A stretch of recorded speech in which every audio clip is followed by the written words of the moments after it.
La Bible dit dans Genèse chapitre 22 et le verset 15, l'ange de l'Éternel appela une seconde fois Abraham des cieux et dit, je le jure par moi-même, parole de l'Éternel, parce que tu as fait cela et que tu n'as pas refusé ton fils, ton unique.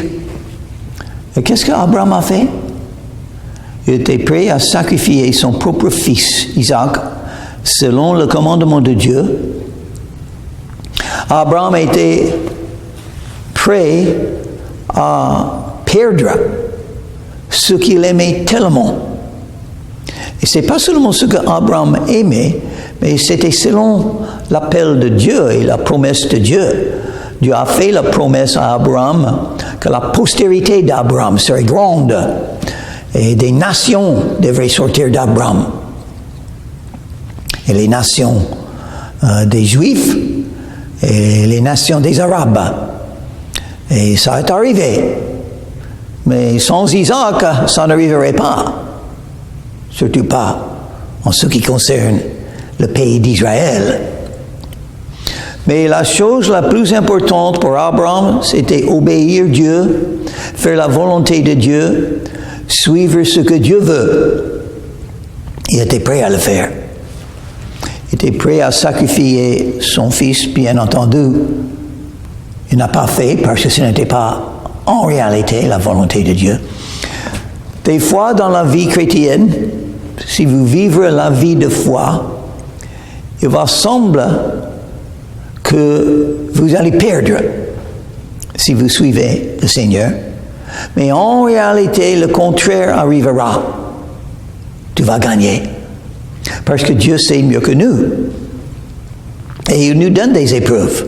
Est-ce qu'on va vivre par la foi, par l'amour pour Dieu, plus que toutes les autres choses?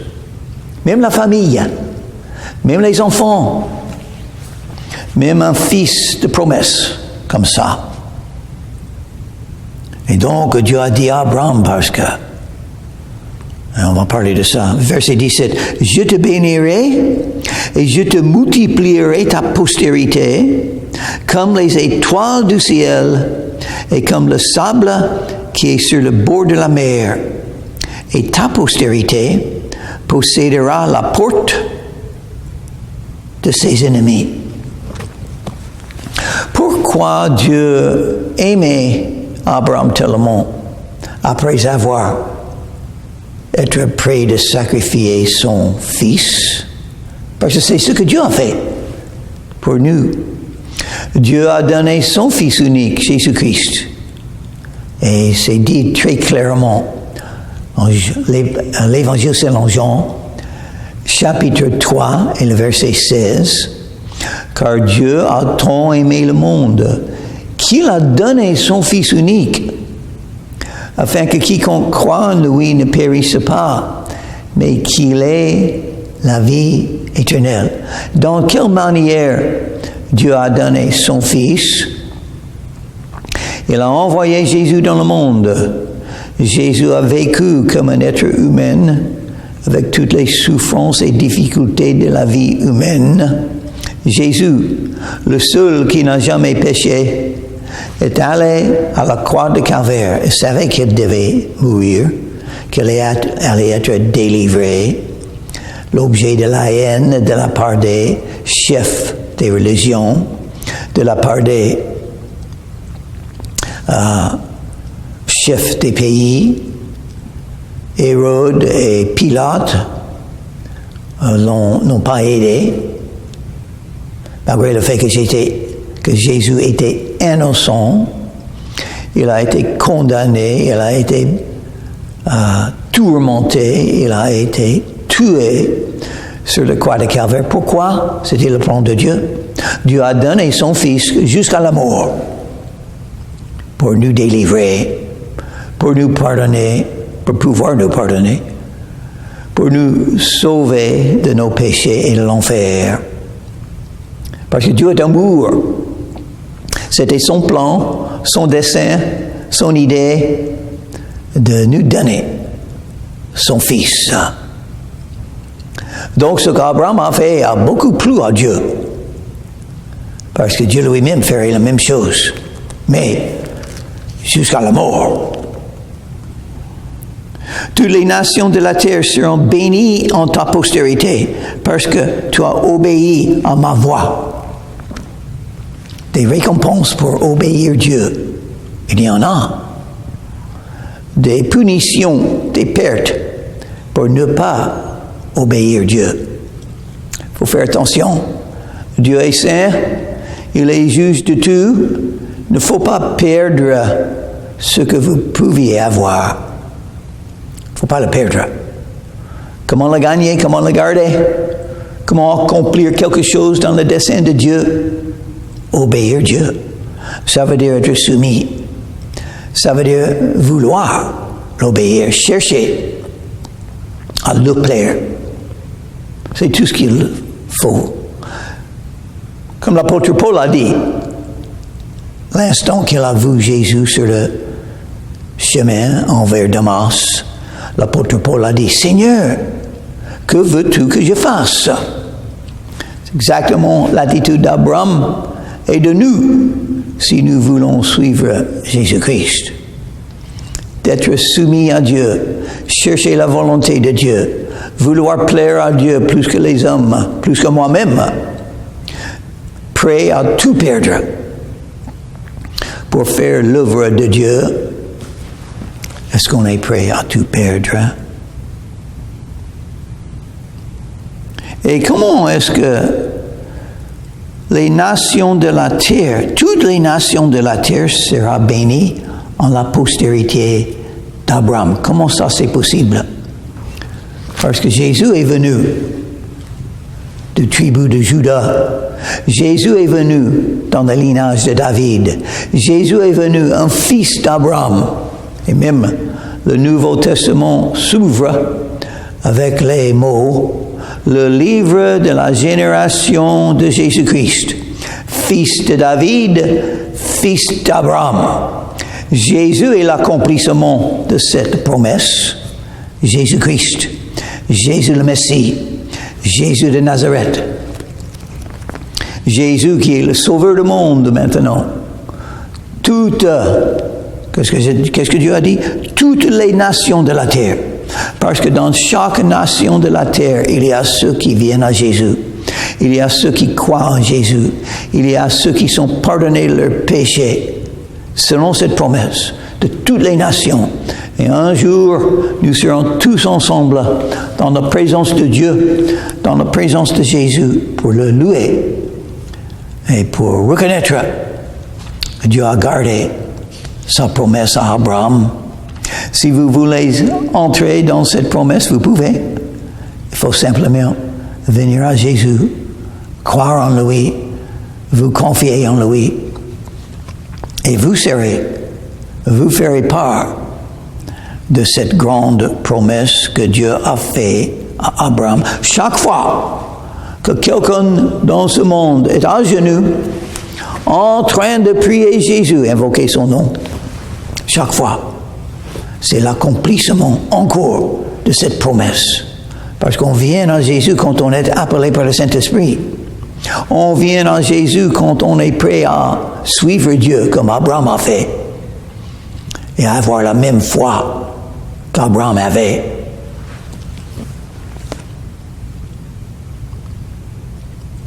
Donc, la Bible dit, verset 19, Abraham étant retourné vers ses serviteurs, ils se levèrent et s'en allèrent ensemble à Beersheba, car Abraham demeurait à Beersheba. Après ces choses, on fit à Abraham un rapport en disant, voici, Milca a aussi enfanté des fils à Nachor, ton frère, c'est-à-dire Abraham a reçu des nouvelles de sa famille qui a quitté. Les nouvelles, Dieu les a protégées aussi. Et ils ont eu des enfants. Les choses marchent. Et même un nom qu'il faut remarquer dans cette liste de noms. Voici, Milca a aussi enfanté un fils à Nachor, ton frère. Uts, son premier-né, Buz, son frère, Kemuel, père d'Aram, Kesed, Hazo, Pildash, Jidlaph et Bethuel. Bethuel a engendré Rebecca. Oh, Rebecca habite dans l'autre pays, un membre de la famille, une croyante, une personne très importante dans cette promesse que Dieu a donnée. Et qu'est-ce que ça veut dire? Dieu agit dans le monde. Il fait des choses dans votre vie, il fait des choses dans les vies des autres, et un jour, peut-être, les choses vont croiser. Juste dans le plan de Dieu, juste quand Dieu le veut, les vies on va se rencontrer, on va avoir un rendez-vous dans le plan de Dieu. Dieu agit. Et on marche, on suit Jésus, une autre personne sur la terre suit Jésus, et enfin, les vies vont se rencontrer grâce à Dieu.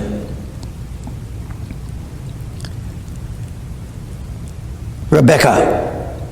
Ce sont là les 8 fils que Milca a enfantés à Nachor, frère d'Abraham. Sa concubine nommée Ruma a aussi enfanté Tébak, Gaham, Tahash et Meaka, dans les bénédictions de Dieu d'avoir beaucoup d'enfants à ce moment-là. Parce que Dieu a dit à tout le monde, quand Adam et Ève ont quitté le jardin, Dieu a dit, sois féconde et multipliez, croître, établir le monde, aller accomplir quelque chose, bâtir, construire. Chapitre 28. La vie de Sarah fut de 127 ans. Telles sont les années de la vie de Sarah. Sarah mourut à Kirjath Arba, qui est Hébron, dans le pays de Canaan. Et Abraham vint pour mener deuil sur Sarah et pour la pleurer. C'est le moment de dire au revoir.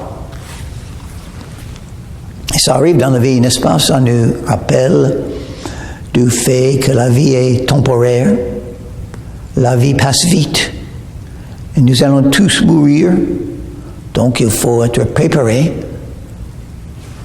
par l'attitude. Tous, si je continue à vivre, des gens que j'aime vont mourir avant moi. Il faut être préparé. Moi, je vais mourir. Et je serai au jugement. Donc il faut être préparé. Il me faut un sauveur. Quelqu'un qui m'aime. Quelqu'un qui me pardonne. Jésus. Il me faut une relation avec Jésus. Je dois le connaître. Parce que c'est lui seul qui peut ouvrir la porte du paradis pour moi. Jésus-Christ est le seul qui peut le faire. Donc, Sarah est partie. Et on vient de lire que Rebecca était là.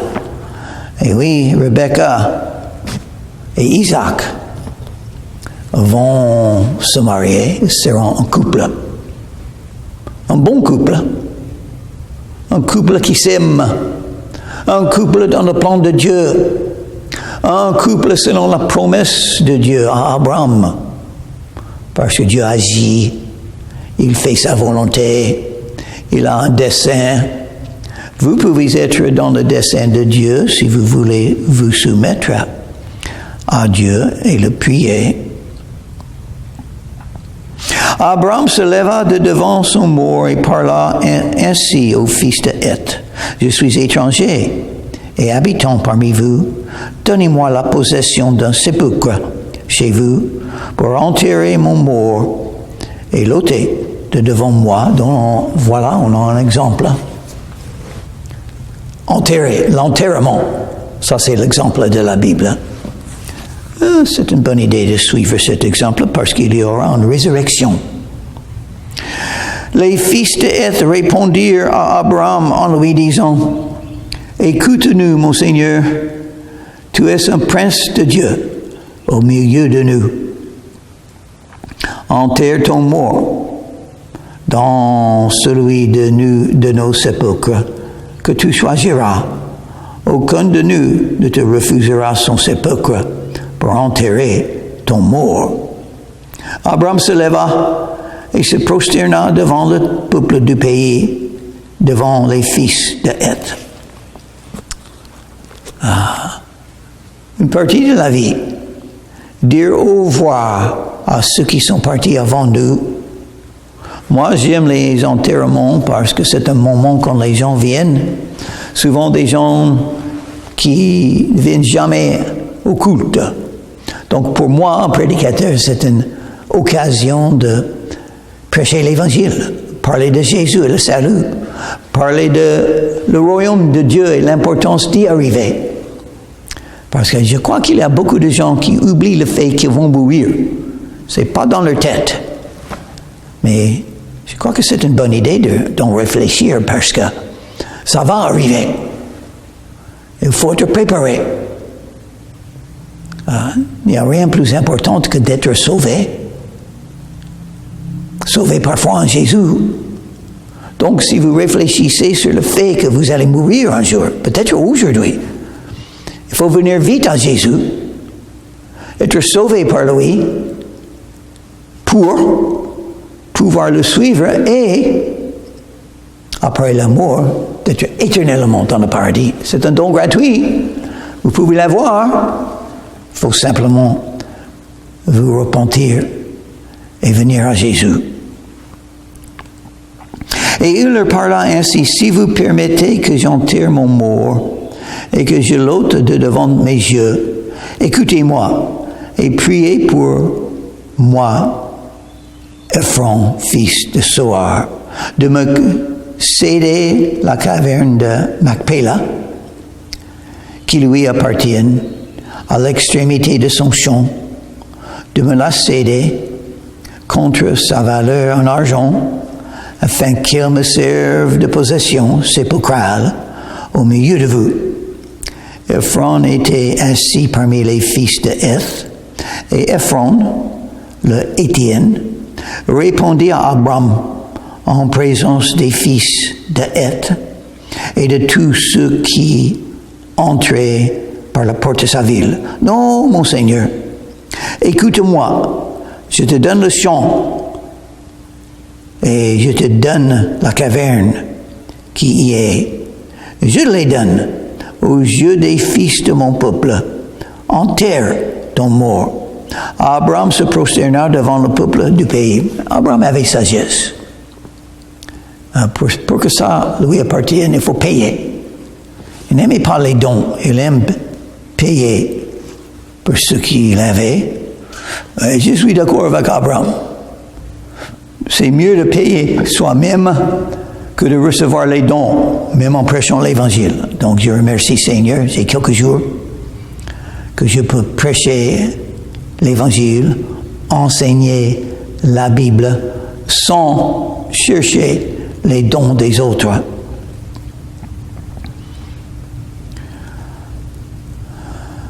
Abraham se prosterna devant le peuple du pays et il parla ainsi à Ephron en présence du peuple du pays. « Écoute-moi, je te prie, je donne le prix du champ, accepte-le de moi et j'enterrerai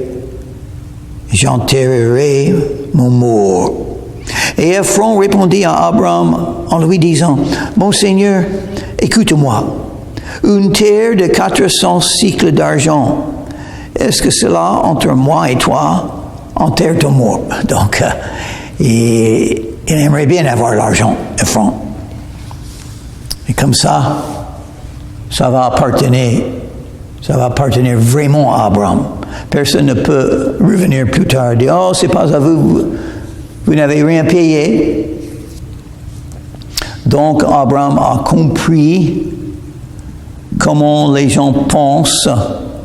Si on paye comme ça, c'est un contrat normal. Il faut faire les choses selon ce qui est droit, ce qui est juste. Il faut comprendre les gens et comment les convaincre, comment les guider sur un chemin qu'il faut.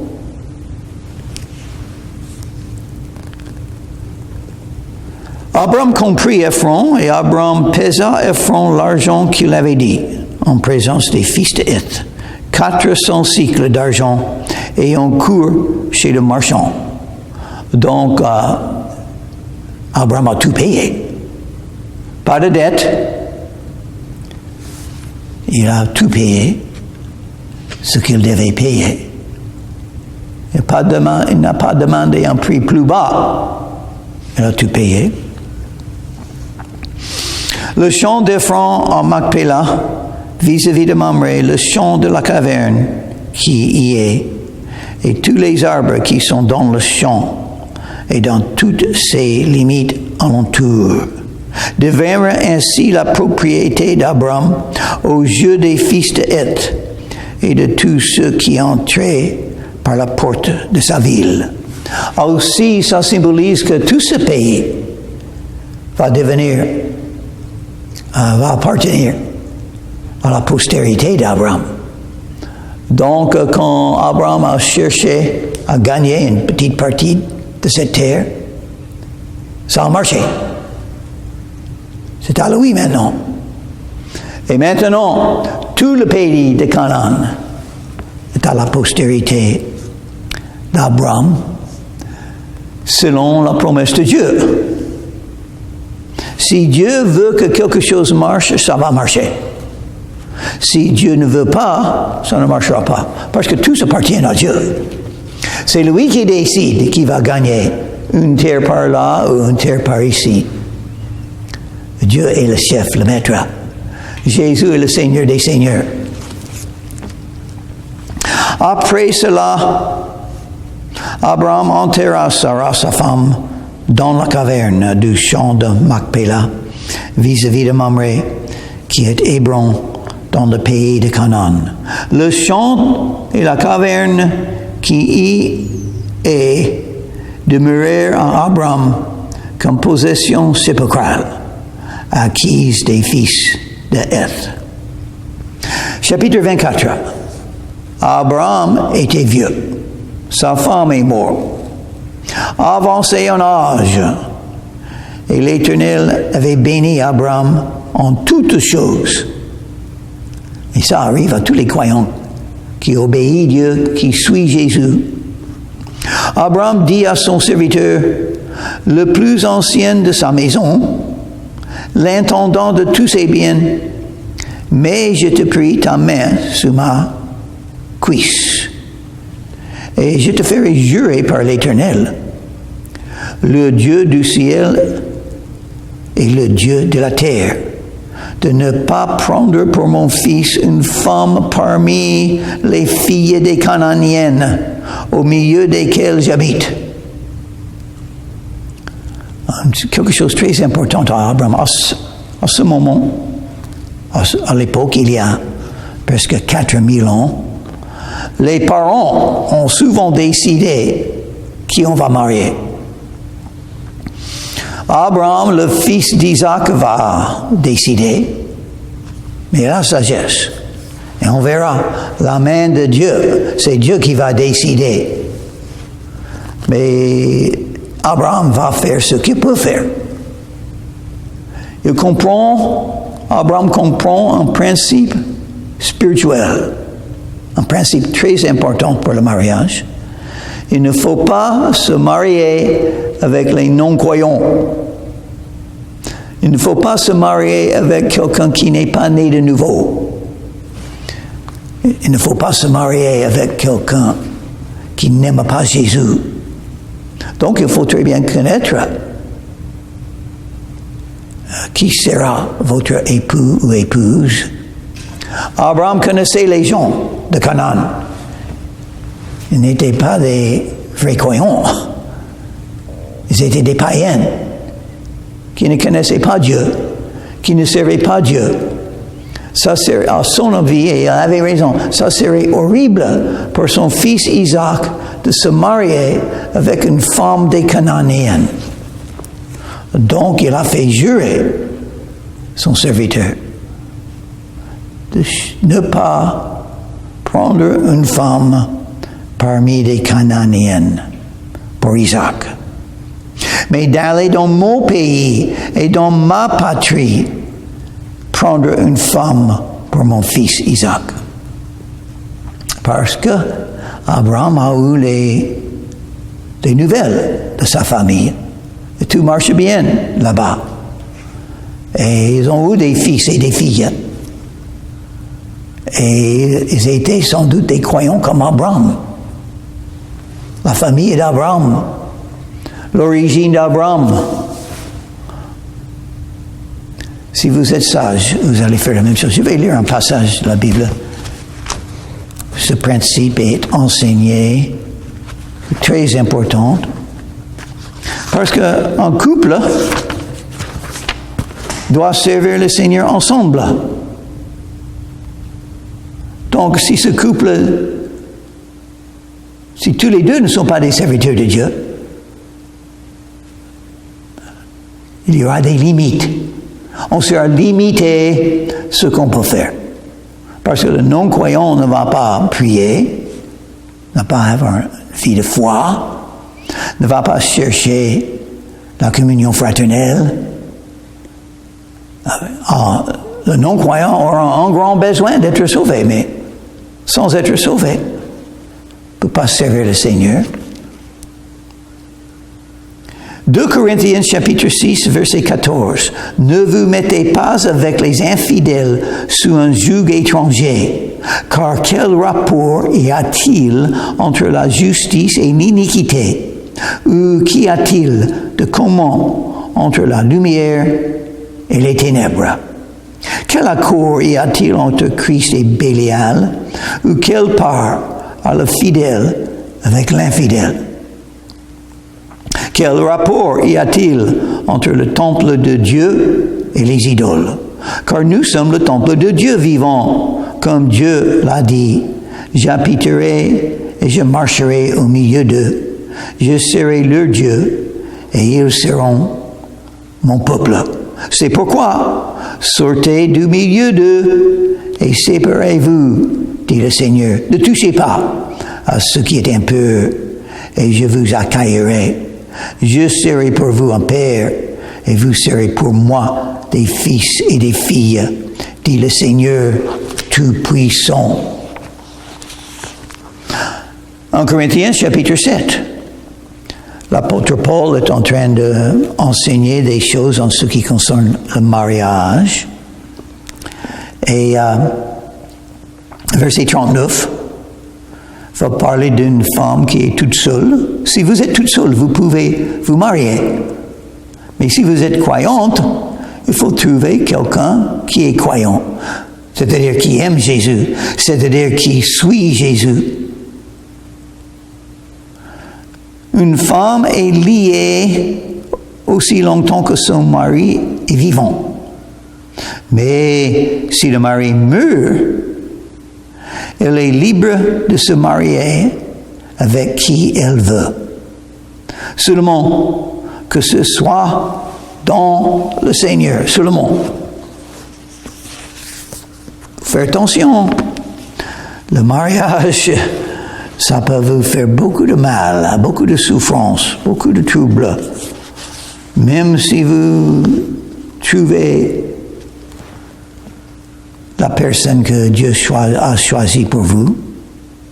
Parce que les hommes changent, parce que personne n'est parfait, parce que la vie est difficile, et parce que le mariage, il y a deux personnes dans la même maison et tous les deux sont des pécheurs. Donc il faut avoir une maison de paix, pas de dispute. Une maison d'amour, pas de haine.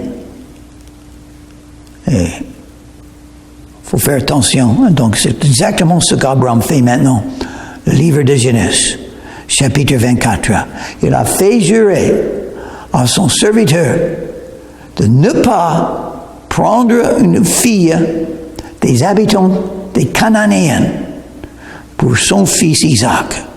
Son fils Isaac et sa postérité. Son fils Isaac est dans la promesse de Dieu. Son fils Isaac doit avoir tous les bénéfices possibles pour mieux servir Dieu dans sa vie. Donc une femme croyante, c'est ce qu'il lui faut. Pas une femme des non-croyants. Il faut faire attention. Qu'est-ce qu'elle croit? Qu'est-ce qu'il croit? Qu'est-ce qu'elle est spirituellement? Ça, c'est la chose la plus importante. Pas l'argent, pas la figure, la foi. Donc, la prochaine fois, on va lire ce que Dieu a fait pour guider ce serviteur pour que la volonté de Dieu soit faite. Si vous ne connaissez pas Dieu pour pouvoir être guidé par lui, vous pouvez venir à Jésus aujourd'hui, être sauvé et pardonné par Jésus-Christ, parce que la fin de la vie vient. La vie est courte. Jésus vous aime. Il est mort pour vous. Dieu a donné son Fils unique pour vous sauver. Venez à Jésus. Romains chapitre 10 et le verset 13 dit, « Quiconque invoquera le nom du Seigneur sera sauvé. »